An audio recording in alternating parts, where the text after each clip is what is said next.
Hi friends, எல்லாரும் எப்படி இருக்கீங்க? இன்றைக்கி நம்ம என்ன வீடியோ பார்க்க போகிறோம்னா, கடல்லேருந்து விடுபடுவது எப்படி, அதை பற்றி தான் ஃப்ரெண்ட்ஸ் பார்க்க போகிறோம். வாங்க வீடியோக்குள்ளே போகலாம். வீடியோக்குள்ளே முன்னாடி சேனலை சப்ஸ்கிரைப் பண்ணி சப்போர்ட் பண்ணுங்கள். எனக்கு ஒரு மோட்டிவேட்டடாக இருக்கும்.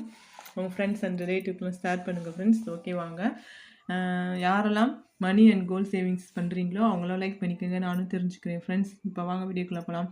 கடனில் இருந்து விடுபடுவது எப்படி? கடன் எதனால், ஏன், எதற்கு அப்படின்னா, இப்போ வந்து நம்ம ஃபஸ்ட்டு கடன் வந்து ஓடி போய் வாங்கிடுவோம். ஆனால் அந்த கடன் ஏன் வாங்கணும், எதுக்கு வாங்கணும் அப்படின்னு சொல்லி நமக்கு புரியாது. கொஞ்ச நாள் அது வந்து கட்டும்போது திணறுவோம் பாருங்க. அப்போ தான் வந்து நமக்கு நம்ம கடன் ஏடா வாங்கணுங்கிற அளவுக்கு நமக்கு வரும். அதனால் ஃபஸ்ட்டு வந்து யோசிக்கணும். ஒரு கடன் வாங்க போகிறதுக்கு முன்னாடி எதற்கு வாங்குகிறோம் அப்படின்னு சொல்லி வாங்கணும். நல்ல விஷயத்துக்கும் இருக்கும், கெட்ட விஷயத்துக்கும் இருக்கும். இப்போ திடீர்னு ஒரு கெட்ட விஷயம், பேட் விஷயம்னா நம்ம என்ன ஆடம்பர செலவு, திடீர்னு நம்ம குழந்தைகளுக்கு வந்து பர்த்டே வரும், இல்லை நம்ம ஒய்ஃபுக்கு ஏதாவது வாங்கி கொடுக்கணும்னு சொல்லி நமக்கா ஒரு யோசனை வரும். அவங்க பிறந்த நாளுக்கோ இல்லை வெட்டிங் டேக்கோ ஏதாவது நம்ம வாங்கணும், நம்ம கையில் காசு இல்லையேன்னு சொல்லிட்டு ஓடி போய் கடன் வாங்கிடுவோம். இந்த மாதிரி வந்து விஷயங்களுக்கு கடன் வாங்கக்கூடாது. ஏன்னா வந்து செலவு செய்யக்கூடாதுன்னு இல்லை, நம்ம கையில் இருந்தால் செலவு பண்ணலாம். அதே வந்து நம்ம கடன் வாங்கி தான் செலவு பண்ணணுங்கிற அவசியம் இல்லை. வீட்டில் இருக்க ஏதோ ஒன்று வச்சு நம்ம வந்து அழகாக சந்தோஷமாக செலிப்ரேட் பண்ணிக்கலாம்.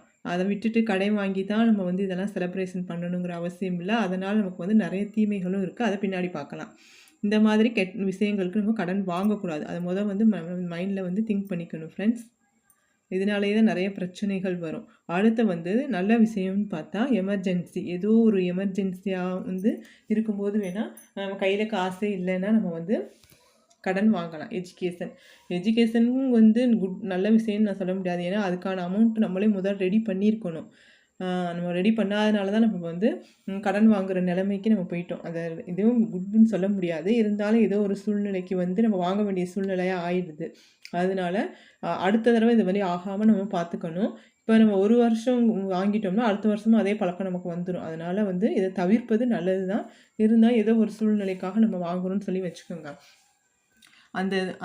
அந்த மாதிரி வாங்கும்போது நமக்கு என்னென்ன தீமைகள் வருதுன்னு பார்த்தோன்னா, டிப்ரெஷன் வரும். நம்ம கடன் வாங்கிட்டோமே, அதை எப்படியாவது கட்டணுமே அப்படின்னு சொல்லி நமக்குள்ளேயே ஒரு பயம், ஒரு தூக்கமின்மை, அப்புறம் வந்து இந்த டேட்டில் இதை கட்டணுமேங்கிற ஒரு மன உளைச்சல், டிப்ரெஷன் எல்லாமே வர்றதுக்கு வாய்ப்பு இருக்குது. அதனால் நம்ம என்ன செய்வோம், இந்த டேட்டுக்குள்ளே நீங்கள் கட்டியே ஆகணுங்கிறவங்க கொடுத்தவங்க வந்து நம்மளை கம்பல் பண்ணாங்கன்னா, வேறு வழி இல்லாமல் வேற ஒருத்தவங்கள்ட்ட போய் அது இன்னும் கொஞ்சம் அதிகமான வட்டிக்கோ வேறு எதுக்கோ வாங்க வேண்டிய சூழ்நிலை நமக்கு வந்துடும்.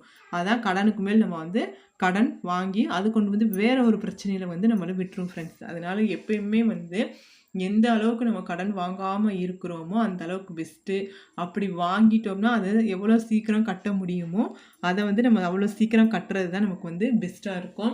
அது மாதிரி வேறு எந்த கமிட்மெண்ட்ஸ்க்கும் போயிடவே கூடாது. நம்ம கையில் நம்ம கடன் ஒன்று வந்து இருந்துச்சுன்னா அதை எவ்வளோ சீக்கிரம் நம்மளால் கட்டி முடிக்க முடியுமோ அதுக்கான வேலையை மட்டும்தான் நம்ம வந்து பார்க்கணும். அதை விட்டுட்டு ஆற்றுல ஒரு கல் சேத்துல ஒரு கல்ன்ற மாதிரி 2 தான் வந்து நம்ம வந்து எந்த வேலையும் பார்க்கக்கூடாது. கடனை நம்ம அடைச்சிடணும். கடனால் ஏற்படும் நன்மைகள்னா, கடனில் போய் என்னவா நன்மை இருக்குன்னு நீங்கள் கேட்குறது புரியுது. கடனில் நன்மை இல்லை, ஆனால் இந்த இதில் கடைசியில் உங்களுக்கு புரியும் பாருங்கள். இந்த கடனால் எனக்கு தூக்கமே இல்லை, கடன் எனக்கு பைத்தியம் பிடிக்கிற மாதிரி ஆகிட்டேன், என்னால் நிம்மதியாக போச்சு அப்படின்னு வந்து நம்ம எதுனால சொல்லுவோம், இந்த கடன்னால சொல்லுவோம். அப்போ கடைசியாக நம்ம என்ன முடிவெடுப்போம், இனிமேல் நம்ம கடனே வாங்கக்கூடாது அப்படின்னு வந்து சொல்லுவோம். ஏன் கடனே வாங்கக்கூடாதுன்னா, இதெல்லாம் நம்ம அனுபவிச்சிருப்போம். அனுபவிச்சனால தான் நமக்கு இந்த தாட்டே நமக்கு வந்து வந்திருக்கும். அதனால இதுதான் வந்து நம்ம கடனால் ஏற்படும் நன்மைகள்னால், நம்ம கடனே வாங்கக்கூடாது முடிவு பண்ணுறோம் பாருங்கள், அந்த நன்மை தான் வந்து இந்த கடன்லேயே இருக்குது. அடுத்து இதை வந்து நாம் இதுலேருந்து விடுபட என்ன செய்கிறது அப்படின்னு பார்த்தீங்கன்னா, டிப்ஸ். வாழ்க்கை ஒரு வட்டம்னா நம்ம டெய்லி ரொட்டீன் லைஃப், காலையில் எழுந்திரிக்கும், டிஃபன், டின்னர், லஞ்சு, ஸ்கூலுக்கு போகிறது, ஆஃபீஸ் போகிறது, ஹவுஸ் ஒய்ஃபாக இருந்தால் வீட்டில் வேலையை பார்க்குறது, அப்படின்னு ஒரே ஒரு வட்டத்துக்குள்ளே நம்ம போயிட்டே இருப்போம். அப்படி போய்கிட்டே இருக்கும்போது அதுக்குள்ளே வந்து ஒரு நம்ம பட்ஜெட்டை போடணும். அப்படி போட்டால் மட்டும்தான் நம்ம இப்போ காலையில் எழுந்திரிச்சா எப்படி நம்ம சாப்பாடு செய்யணும், குழந்தைகள் செய்யணும் அப்படின்னு இருக்கும். அதே மாதிரி மந்த்லி ஆனால் நம்ம சேலரியை எப்படி நம்ம வந்து பிரித்து நம்ம வந்து ரன் பண்ணுறது அப்படின்னு சொல்லி ஹஸ்பண்ட் அண்ட் ஒய்ஃப் 2 பேரும் சேர்ந்து செய்யலாம். அப்படி ஹஸ்பண்டுக்கு நேரம் இல்லைன்னா ஒய்ஃப் கூட வீட்டில் கவனிச்சுக்கிறவங்கனால அவங்க இதை வந்து பர்டிகுலராக பார்க்குறது நல்லதுன்னு சொல்கிறேன். ஏன்னா அப்போ தான் நம்ம கடனுங்கிற ஒரு இதுக்குள்ளே போகாமல் நம்ம வாழ்க்கையை வந்து ரன் பண்ண முடியும். கடனால் நிறைய விபரீதங்கள்லாம் நடந்திருக்கு, நீங்களும் கேள்விப்பட்டிருக்கீங்கன்னு நினைக்கிறேன். அதனால் எந்த அளவுக்கு நம்ம கடனை வந்து கண்ட்ரோல் பண்ணுறோமோ அந்த அளவுக்கு நல்லது. இப்போ 15,000 20,000 சேலரின்னு வச்சுக்கோங்க. இதுக்குள்ளே நம்ம ஃபேமிலியை வந்து எவ்வளோ சிக்கனமாக கொண்டு போக முடியுமோ அந்த அளவுக்கு சிக்கனமாக கொண்டு போடணும். எக்ஸாம்பிளுக்கு இப்போ வாடகை வீட்டில் இருக்கோன்னு வச்சுக்கோங்க. அந்த வாடகை வீட்டில் நம்ம 5,000 10,000 அப்படின்னு சொல்லி அதிகமான அமௌண்ட்டுக்கு வந்து நம்ம வாடகை வீட்டுக்கு போகக்கூடாது. ஏன்னு கேட்டிங்கன்னா நம்மளால் அதுவே வந்து வாடகை வந்து அதிகமாகும். அப்போ 5,000 வச்சுக்கோங்க. அதுவே வந்து 5,000 1 இயருக்கு வந்து நமக்கு 60,000 கிட்ட வந்துடும். 60,000 நம்ம வந்து சேவிங்ஸாக போட்டோம்னா நமக்கு கிட்டத்தட்ட நம்ம கையில் 60,000 சேவிங்ஸாக இருக்கும். அதை வச்சு நம்ம வந்து ஒத்திக்கு கூட வீட்டுக்கு போகலாம். அதனால நம்ம எவ்வளோக்கு அவ்வளோ வந்து வாடகை வீட்டு சிக்கனமான வீட்டில் நம்ம இருக்கோமோ அது வந்து நமக்கு பெஸ்ட்டாக இருக்கும் ஃப்ரெண்ட்ஸ். அடுத்து எப்படி நமக்கு பட்ஜெட் போட்டு கொண்டு போகிறதுனா, ஃபஸ்ட்டு நம்ம போட வேண்டியது பட்ஜெட்டில் ஃபஸ்ட்டு மெயினாக வந்து வாடகை வீட்டோட ரெண்டல் ஹவுஸ் தான் பார்க்கணும். ஒரு 2 to 4 ரூபாக்குள்ளே இருக்க மாதிரி நம்ம வந்து ஹவுஸ் வந்து வீடு வாடகைக்கு பிடிக்கணும்.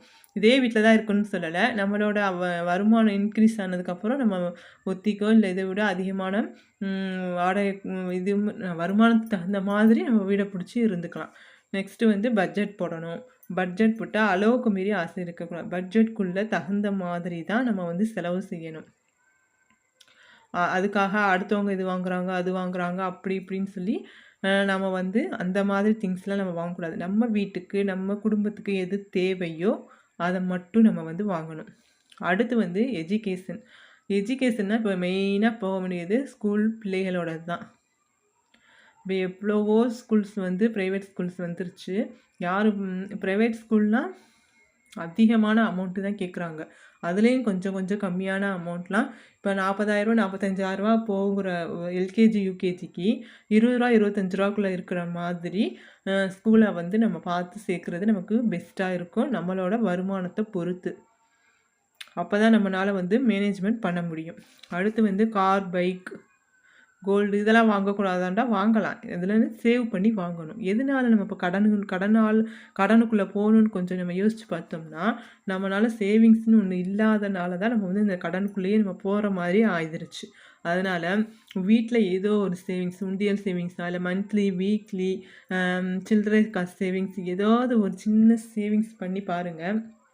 நம்ம கையில் காசுன்னு ஒன்று இருக்கும். அந்த அந்த சேவிங்ஸை நம்ம எடுக்கவே கூடாது. இந்த டயத்தில் இப்படி எடுக்கணும். இல்லாட்டி ஒரு 6 மாதம் சேவ் பண்ணி அதை வந்து நம்ம கடனுக்கு கட்டணும் அப்படின்னு சொல்லி நமக்குள்ளேயே நம்ம ஒரு மைண்ட் செட் பண்ணிக்கிட்டால் மட்டும்தான் நம்மளால் வந்து கடனை திருப்ப முடியும் ஃப்ரெண்ட்ஸ், அடைக்க முடியும். ஓகே, இந்த வீடியோ யூஸ்ஃபுல்லாக இருக்குன்னு நினைக்கிறேன். யூஸ்ஃபுல்லாக இருந்தால் லைக் அண்ட் ஷேர் பண்ணுங்கள். பாய்.